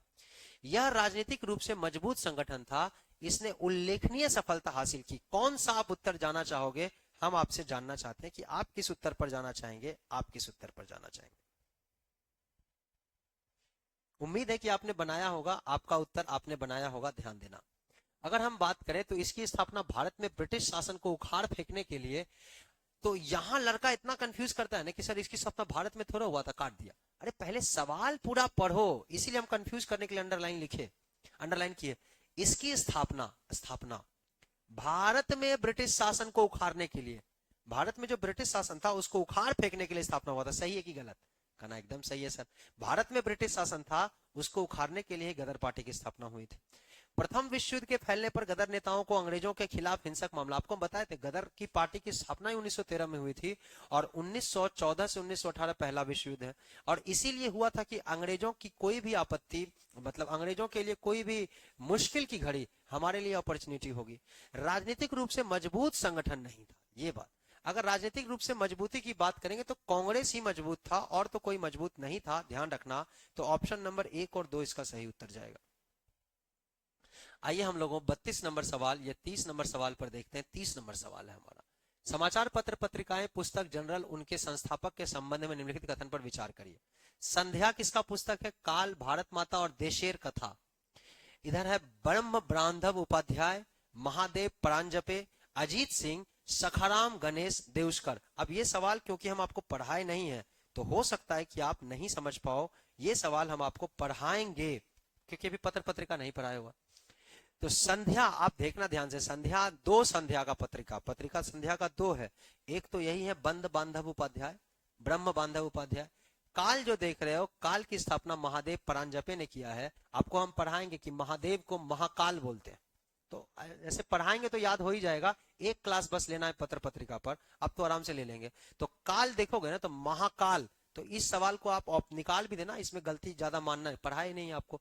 भारत माता अजीत सिंह और देशेर कथा सखाराम गणेश देउस्कर। देशेर कथा सखाराम ने, कहना देश का कथा तो कोई सखा ही बताएगा, तो सखाराम है। भारत माता को कोई जीत नहीं सकता, अजीत है तो भारत माता अजीत है। काल, महाकाल, तो कहना समझ गए, महाकाल का बात करिएगा तो महादेव आ जाएगा। तो ये तीनों तो आपको डायरेक्ट ही याद है। और संध्या आपको हम बताए ब्रह्म बांधव उपाध्याय, जो देखना उपाध्याय जी संध्या है। तो ये चारों सही पुस्तक मेल है। देखो अगर आप नहीं पढ़े हो तो भी हम आपको बताए, अभी हम बोल दिए तो आपको याद हो गया होगा। आपको बोलेंगे संध्या ब्रह्म बांधव उपाध्याय, अगर हम आपको बोले काल, कहना महाकाल, ये महादेव है, मारो। परांजपे। भारत माता का ना, भारत माता को कोई जीत नहीं सकता, अजीत। देशेर कथा का ना, देश का कथा तो कोई वही सुनाएगा जो हमारा सखा होगा, तो सखाराम गणेश देवस्कर। इसका आंसर सभी सही है, 1 2 3 4, ऑप्शन नंबर डी। ये सवाल देखिए, भारत में उग्रवादी राष्ट्रवाद के विकास के संबंध में निम्नलिखित में से कौन सा कथन, कौन सा विकल्प गलत है? एक बार सवाल जरूर ध्यान से पढ़ना करना कि कौन सा विकल्प गलत है, आपसे पूछ रहा है। सवाल आप ध्यान से देखोगे तो यहां क्या लिखा हुआ है, गलत। ब्रिटिश शासन की वास्तविक प्रकृति, कह रहा ब्रिटिश शासन की वास्तविक प्रकृति अर्थात शोषणकारी का एहसास, उग्रवादी राष्ट्रवाद का विकास। आपको पता है कि राष्ट्रवाद की दो धाराएं थी। उग्रवादी राष्ट्रवाद क्या है? कांग्रेस 1885 से 1905, ये कांग्रेस का पहला चरण है। कांग्रेस का ही जो दूसरा चरण है ना, महात्मा गांधी के आने से पहले 1905 से लेकर 1919 तक, उसी को उग्रवादी बोलते हैं। या उग्रवादी हम बोले कि आपको नहीं बोलना है, मेंस में इसी का नाम बोलते हैं नव राष्ट्रवाद, नियो नेशनलिज्म। इन लोगों को यह एहसास हो गया था कि ब्रिटिश नीति जो है ना, ब्रिटिश शासन की वास्तविक प्रकृति शोषणकारी ही है। एक्चुअल में उसकी उसका जो नेचर है वो शोषण करना है। तो ये तो एकदम सही बात है। आपसे क्या पूछा, गलत बताना। आत्मविश्वास और आत्मसम्मान में वृद्धि, सही बात है। यही वो समय है 1885 से 1905 के बाद का जो समय है जब बाल गंगाधर तिलक कहते हैं एक बार टट्टराने से कुछ नहीं होगा मेढक की तरह। यही वो समय है जब लाला लाजपत राय कहते हैं कि ये तो सेफ्टी वाल्व की तरह काम कर रहा है कांग्रेस। यही वो समय है 1905 के बाद ही देख रहे हो आप कि थोड़ा सा एक्सट्रीमिस्ट का कांग्रेस में, इसी को नियो नेशनलिज्म बोलते हैं। पहले उग्रवादी बोल देते थे हम लोग, मेंस में उग्रवादी वर्ड का प्रयोग। अगर नव राष्ट्रवाद आता है तो भी यही सोचना है आपको, यही सब तो सिखाने के लिए हम आपको क्लास ले रहे हैं, तो ये भी सही है। उदारवादियों की उपलब्धियों के साथ साथ उनके तरीकों से संतुष्ट, कभी संतुष्ट थे ये? आप बताओ क्या? उदारवादी कहते थे चिट्ठी लिखना है, कह रहे चिट्ठी लिखने से कुछ हो रहा है, ये सब नाटक कर रहे हो, चिट्ठी अंग्रेज कुछ मानेगा? तो ये गलत है। यही आपसे सवाल पूछ रहा था। अंतरराष्ट्रीय प्रभाव और घटनाएं, अंतरराष्ट्रीय में कई अंतरराष्ट्रीय इंटरनेशनली बहुत सारी घटनाएं हुई, जैसे रूस की क्रांति से ये लोग प्रेरित हुए, जर्मनी में से प्रेरित हुए, ये आप देखो फ्रांस की घटना से प्रेरित थे ये लोग, क्या कहते हैं इसको, इटली की एकीकरण से प्रेरित थे, यूएसए के स्वतंत्रता से प्रेरित थे। तो अंतरराष्ट्रीय इंटरनेशनली जो अंतरराष्ट्रीय तौर पर इंटरनेशनली जो घटनाएं हो रही थी उनसे ये प्रेरित थे। तो सही है। आपसे क्या पूछा, कौन सा गलत है? तो हम लोग समझ गए कि कौन सा गलत है, केवल सी गलत है। ये ध्यान रखना, आराम से सवाल बना सकते थे, लेकिन आपको एग्जाम में क्या फंसा सकता है, इसके जगह पर वो नव राष्ट्रवाद लिख देगा, उग्रवादी राष्ट्रवाद के जगह नियो नेशनलिज्म लिख देगा, तो उस समय फंस जाओ। तो आपको दिमाग में सेट रखना है कि नियो नेशनलिज्म कुछ नहीं है। 1905 के बाद का कांग्रेस 1919 तक, 1905 से 1919 तक देखो, कांग्रेस की 3 धारा हम आपको शुरू में ही बता दिए थे, इसीलिए बता दिया था कि कंफ्यूजन ना हो। 1885 से 1905 उदारवादी धारा, 1905 से 1905 1919 उग्रवादी जिसको कहते हैं नियो नेशनलिज्म, नव राष्ट्रवादी, और 1919 से 1946 महात्मा गांधी जी की गांधीवादी धारा। चरमपंथी विचारधारा, ये भी चरमपंथी उसी संबंधित है कि संबंध में, एक्सट्रीमिस्ट बोलते हैं अंग्रेजी में। निम्नलिखित कथनों पर विचार करिए, विदेशी शासन के प्रति घृणा, जनता की क्षमता में विश्वास, सरकार स्वराज को लक्ष्य बनाना, प्रत्यक्ष राजनीतिक कार्रवाई और आत्म बलिदान की वकालत। एक बार आप सोचना इस सवाल पर, क्या आप इस सवाल का उत्तर बताओगे? आप ही बताओ, आप ही बताओ इसका क्या उत्तर बताओगे। अगर आपको जो जो हम बोले हैं उससे भी आप समझ पाए तो आप कहेंगे एकदम ठीक बात है सर, समझ गए। विदेशी शासन के प्रति घृण तो इनको पड़ता ही था, घृणा था। जनता की क्षमता में विश्वास था कि हम लोग जो भारत के लोग हैं वो भी शासन कर सकते हैं। उदारवादियों को जनता में विश्वास नहीं था। उदारवादी कहते थे कि अंग्रेज चले जाएंगे, मतलब कांग्रेस के पहले जो अंग्रेज चले जाएंगे तो राजा का शासन हो जाएगा, फिर ये लोग सांप सपेरा करेगा। इनको जनता की क्षमता में विश्वास था, तो 2 नंबर।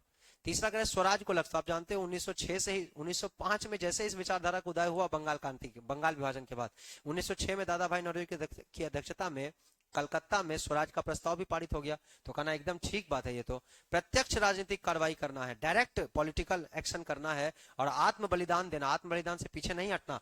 बाल गंगाधर तिलक तो इसके लिए लिखते भी थे कि जब कृष्ण को गीता का उपदेश दे रहे थे अर्जुन को, तो किसी को भी अगर आत्मसम्मान के लिए, तो 1 2 3 4 सही सवाल का उत्तर है।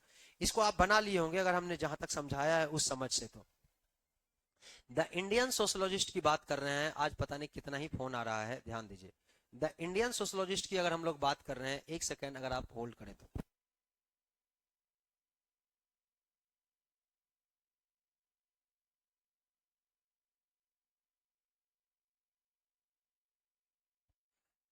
सवाल कह रहा है द इंडियन सोशोलॉजिस्ट की बात कर रहा है। इंडियन सोशोलॉजिस्ट यानी भारतीय समाजवादी एक राष्ट्रवादी पत्रिका है, किसके द्वारा प्रकाशित है? अब देखो हम यही आपसे कह रहे हैं, क्योंकि पत्रिका आपको नहीं पढ़ाए तो आपको दिक्कत हो सकता है, लेकिन ये पत्रिका तो आपको पढ़ाए हुए हैं, इसमें दिक्कत नहीं होना चाहिए। अगर हम आपको लंदन में इंडिया हाउस पढ़ाए हैं तो आपको याद होगा 1905 में लंदन में इंडिया हाउस के संस्थापक जो है कौन है? श्याम जी कृष्ण वर्मा। तो श्याम जी कृष्ण वर्मा, यहां तो लिखा ही हुआ है श्याम जी कृष्ण वर्मा, इन्होंने ही, इनकी पत्रिका का नाम है द इंडियन सोशोलॉजिस्ट, और आपको बोले हैं कि ये पत्रिका लिखे थे, आपके कॉपी में भी लिखा हुआ है। अजीत सिंह के बारे में तो अभी बताया आपको, भारत माता को जीता नहीं जा सकता, अजीत सिंह भारत माता। अगर हम बोले सत्येंद्र नाथ, अब आगे चलेंगे हम लोग पत्रिका एक एक करके। अंग्रेजी समाचार वंदे मातरम, वंदे मातरम दो था, लेकिन यहाँ अंग्रेजी वाले वंदे मातरम की बात हो रही है, ध्यान रखना, अंग्रेजी वाले वंदे मातरम की बात। हेलो,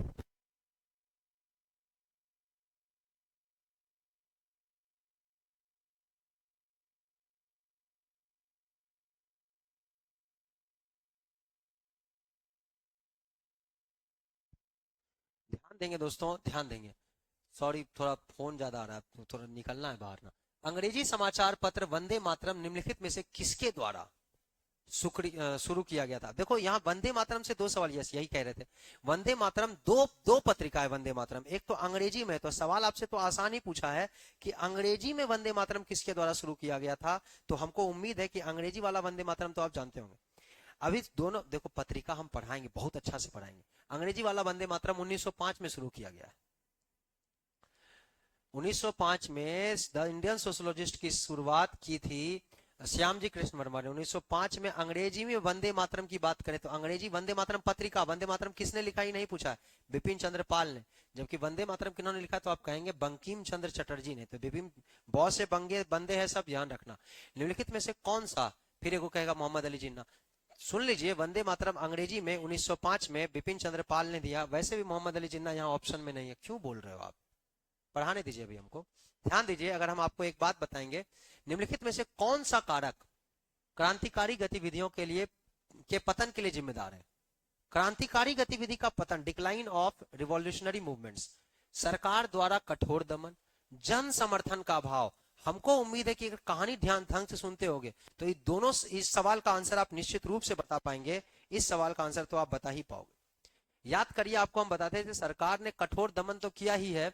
1914 से 1918 के बाद जो 1919 में, 1914 से 1918 वर्ल्ड वॉर चला, प्रथम विश्व युद्ध के बाद 1919 में जो रॉलेट एक्ट आया था वो क्या था? कठोर दमन ही तो था। कठोर दमन इसका एक बड़ा कारण है। और दूसरा, जनता भी समर्थन नहीं करती थी, क्योंकि अगर किसी ने किसी अंग्रेज को मार दिया क्रांतिकारी ने और वो गांव से चला गया तो पूरे गांव को अंग्रेज प्रताड़ित करते थे कि बताओ कौन था। दोनों, इसका सही उत्तर होगा ऑप्शन नंबर सी। हम लोग आइए 36 नंबर सवाल पर आ गए हैं दोस्तों। 36 नंबर पर कह रहा था फिलोसफी ऑफ बॉम्ब।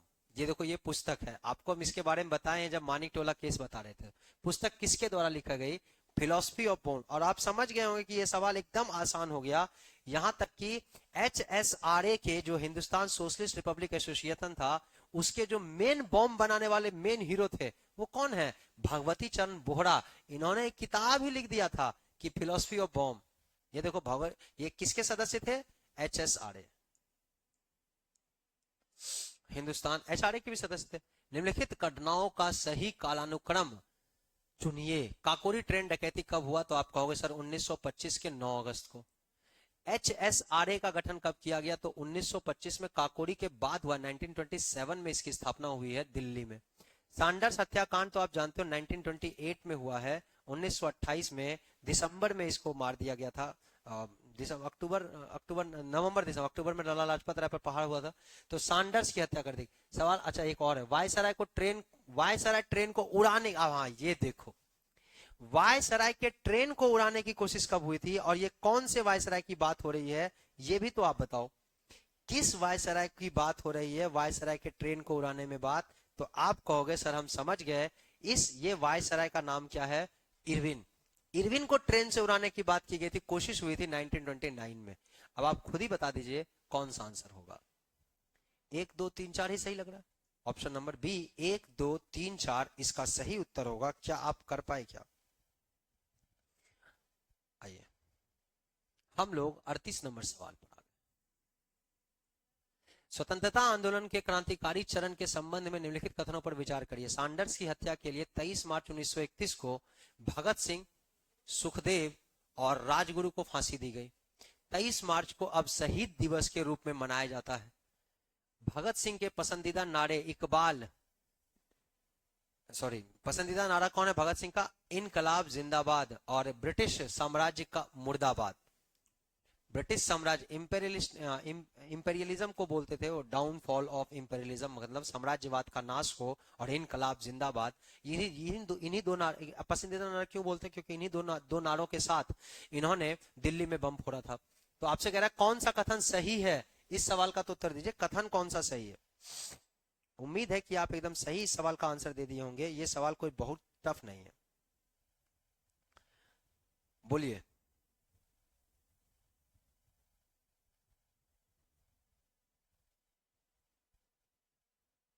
हम जान ही रहे कि सब लोग बता ही दिए होंगे, तो थोड़ा लाइव नहीं है तो हमको मजा नहीं आ रहा कि किसका कमेंट क्या देखे नहीं देखे, समझ नहीं आ रहा।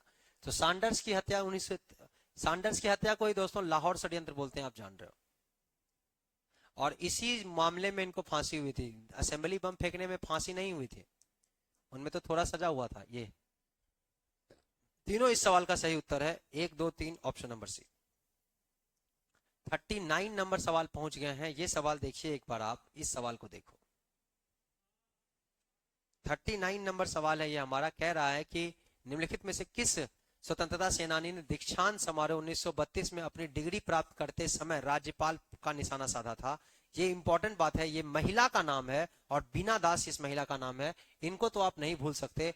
1932 में दीक्षांत समारोह था बंगाल में। दीक्षांत समझते हो ना, जब डिग्री पूरा हो जाता है तो दीक्षांत समारोह होता है। और बीना दास ने डायरेक्ट राज्यपाल पर निशाना साधा था, हालांकि लगा ही नहीं। चंद्रशेखर आजाद के संबंध में निम्नलिखित कथनों पर विचार करिए। चंद्रशेखर आजाद के नेतृत्व में HRA का नाम बदलकर Hindustan socialist Republic association HSRA कर दिया गया। चंद्रशेखर आजाद दिसंबर 1929 में दिल्ली के वायसराय इरविन की ट्रेन को उड़ाने की कोशिश में शामिल थे। ये सवाल आप जरा गौर से देखना और आंसर बताना। बहुत बढ़िया, बहुत बढ़िया, बहुत बढ़िया। हमको लग रहा है कि सब लोग एकदम सही कर दिए। अब आपका कंफ्यूजन भी क्लियर हो गया होगा। चंद्रशेखर आजाद के नेतृत्व में HRA, यहाँ भगत सिंह का भी नाम आता है, भगत सिंह भी यहीं थे, लेकिन नेता कौन थे उस समय? HRA का नाम जब HSRA हो रहा था, दिल्ली में फिरोज शाह कोटला मैदान की बात हो रही है, 1927 की बात हो रही है ये, और फिरोज शाह कोटला मैदान दिल्ली की बात हो रही है। इसमें HRA का नाम बदलकर HSRA कर दिया गया था। चंद्रशेखर आजाद वहां नेता थे। चंद्रशेखर आजाद ने ही, क्योंकि भगत सिंह तो जेल चले गए थे 1928 में, तो चंद्रशेखर आजाद ने ही दिसंबर 1929 में दिल्ली के पास जो वायसराय इरविन है उनके ट्रेन को उड़ाने का प्रयास किया था, और सफल ही प्रयास हो गया था, ये भी ध्यान रखना। तो अगर चंद्रशेखर आजाद की बात कर ले तो आपको ध्यान रखना है फरवरी 1931 के फरवरी में अल्फ्रेड पार्क में चंद्रशेखर आजाद ने अपने आप को अंतिम गोली मारी थी। ये बात भी आप जानते हैं। तो 1 और 2 दोनों इस सवाल का सही उत्तर है। 1 और 2 दोनों इस सवाल का सही उत्तर है। हाँ बोलो।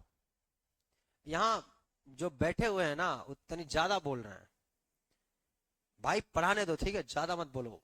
कौन सा? ये 27 फरवरी है यार, 27 फरवरी 1931।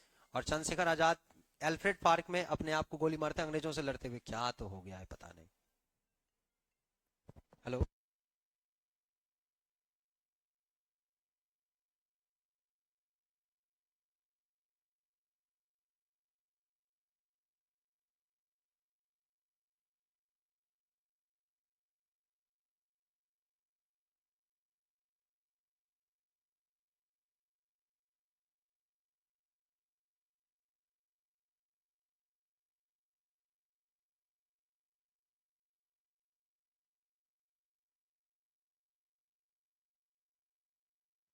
चलिए ध्यान देंगे दोस्तों, फोन ही हटा दिया यहां से, कचरा ही गया और संजू भी गया, फोन भी गया और संजू भी गए। बहुत बोल रहे थे। निम्नलिखित में से किसने बंदी जीवन लिखा है? तो हमको उम्मीद है कि बंदी जीवन आप समझ गए होंगे। बताइए बंदी जीवन। सरदार वल्लभ भाई पटेल, जवाहरलाल नेहरू, सुभाष चंद्र बोस, सचिन सन्याल। तो हमको उम्मीद है कि आप आंसर बता दिए होंगे। बंदी जीवन हमने पढ़ाया है आपको। निम्नलिखित में से कौन से INA, ये INA है, INA मुकदमों से संबंधित थे? इंडियन नेशनल आर्मी की बात हो रही है। प्रेम कुमार सहगल, शाह नवाज खान, गुरबख्श सिंह ढिल्लो। इस सवाल का उत्तर आप बताइए। उम्मीद है आपने बना लिया होगा।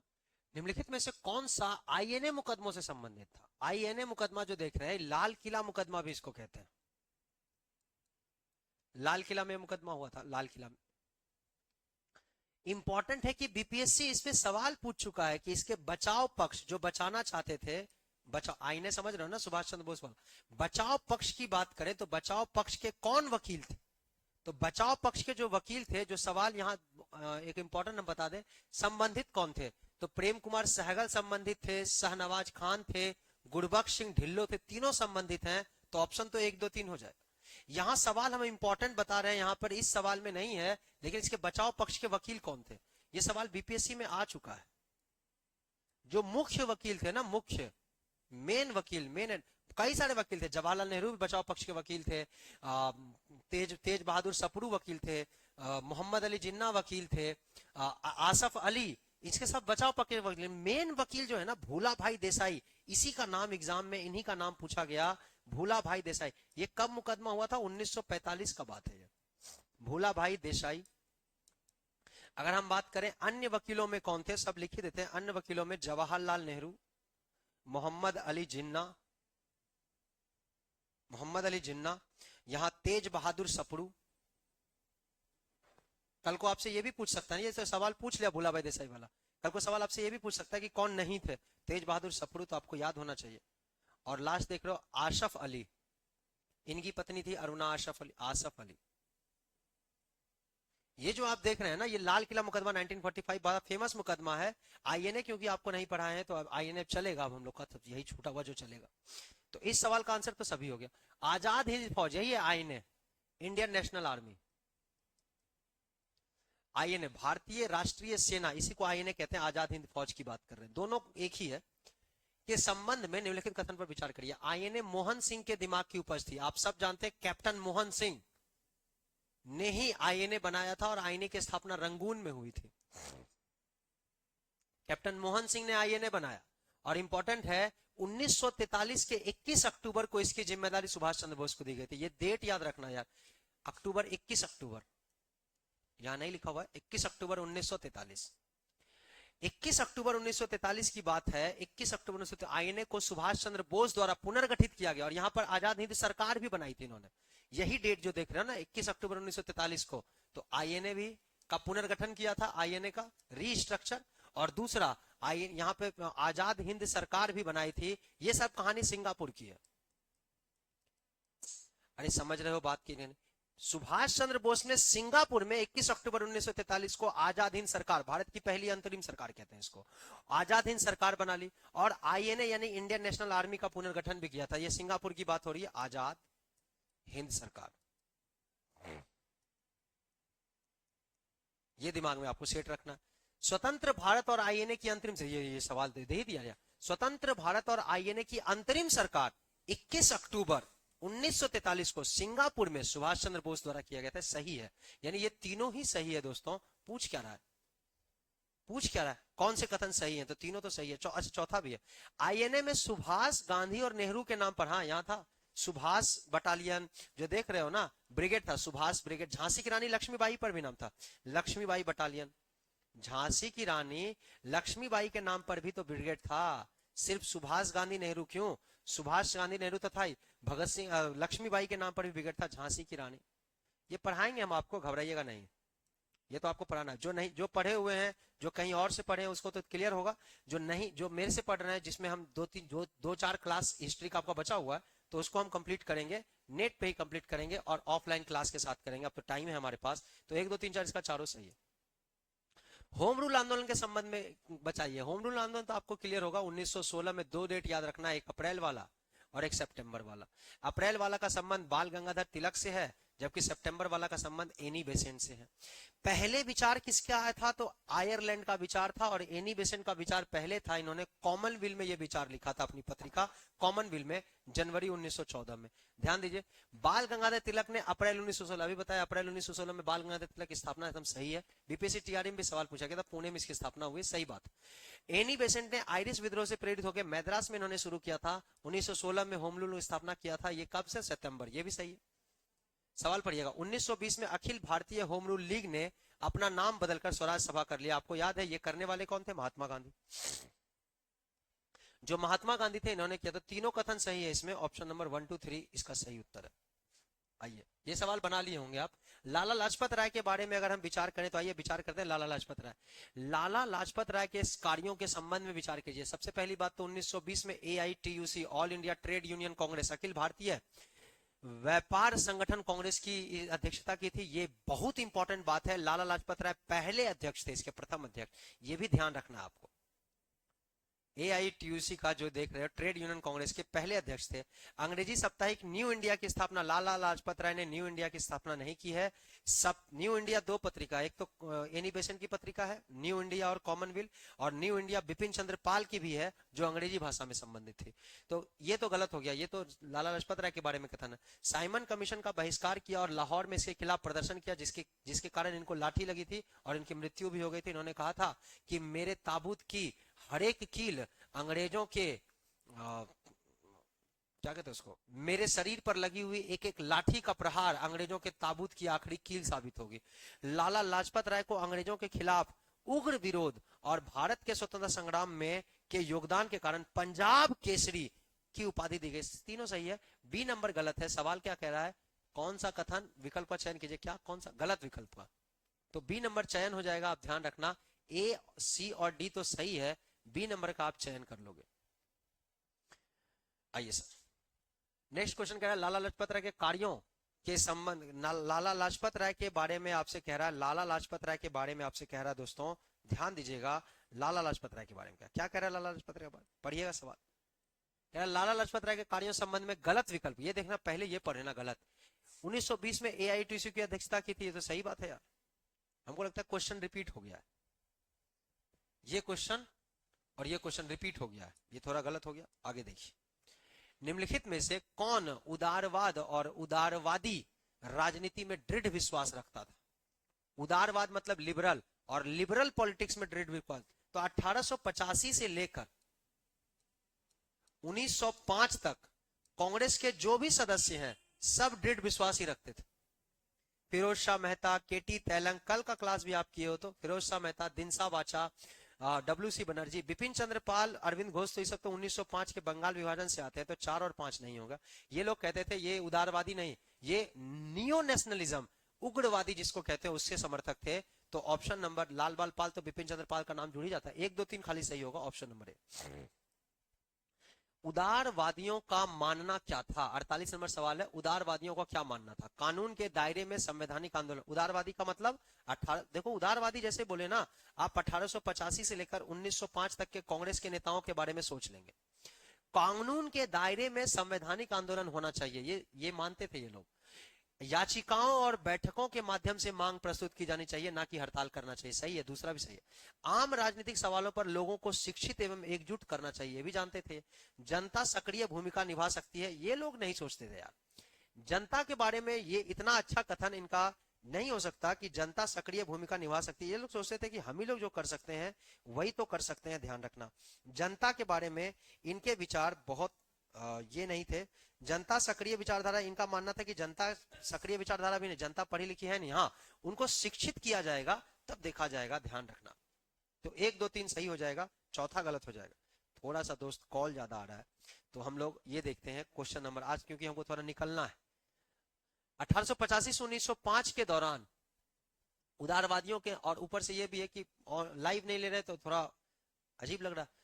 1885 से 1905 के दौरान उदारवादियों ने निम्नलिखित में से कौन सा दृष्टिकोण अपनाया था? उदारवाद, देखो 1885 से 1905 को उदारवादी फेज। अब वो लोग क्या क्या करते थे? क्या वो प्रार्थना करते थे? करते थे। याचिका करते थे? करते थे। प्रस्ताव पारित कराते थे? कराते थे। बहिष्कार उन्होंने कभी नहीं किया, स्वदेशी उन्होंने कभी नहीं किया, धरना कभी दिए नहीं, हाँ बैठक करते थे। बैठक तो करते ही थे, एक, क्योंकि हर साल दिसंबर में समिट होता था, बैठक होता था कांग्रेस का। 1 2 3 7 सही उत्तर है, 1 2 3 7 होना चाहिए, 1 2 3 7 ऑप्शन नंबर 3। 50 नंबर सवाल है दोस्तों, 50 नंबर सवाल है, ये आज के क्लास का आखिरी सवाल है। निम्नलिखित में से किस वर्ष भारतीय राष्ट्रीय कांग्रेस की एक ब्रिटिश समिति की स्थापना की गई थी? देखो ये बहुत इंपॉर्टेंट सवाल है। 1889 में पहली बार भारतीय राष्ट्रीय कांग्रेस ने, इंडियन नेशनल कांग्रेस ने कहा कि हम लोग एक ब्रिटिश कमेटी बनाते हैं। ये सब आपको क्वेश्चन से ही समझ में आएगा। ब्रिटिश समिति का गठन किया था 1889 में।